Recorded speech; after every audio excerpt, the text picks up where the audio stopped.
Prosecutors delivered closing arguments today in the trial of Sean Diddy Combs. Combs is facing 5 counts, including sex trafficking and racketeering. Some of those charges carry the potential for life in prison. Alice Gainer's been covering the trial all the way through. She joins us live from outside the courthouse with today's message to the jury. Alice.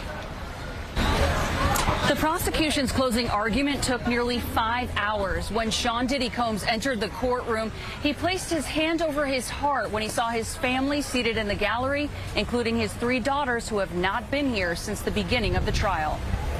2 rows of support in the courtroom for Sean Diddy Combs, his children and mother among those listening as the prosecution gave its closing argument. Mostly referring to him as the defendant, prosecutors argued Combs was the head of a criminal enterprise.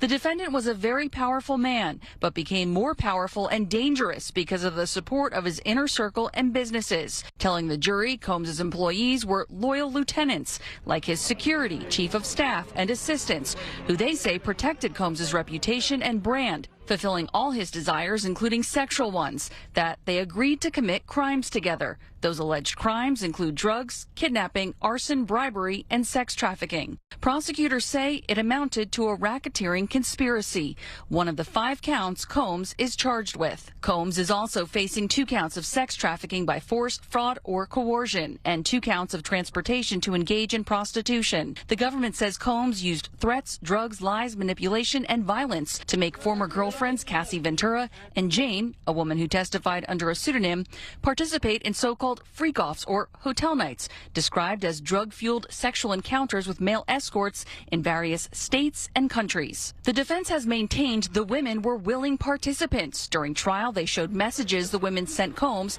at times seemingly excited about freak-offs. Prosecutors told the jury this was not an attempt to criminalize unconventional sexual preferences, and that the jury doesn't need to find all freak-offs were a product of force, fraud, or coercion, just that the elements are met on one occasion.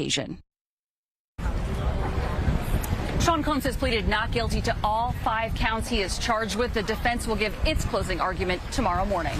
Dick, Jessica? Do we know when those jury deliberations will begin?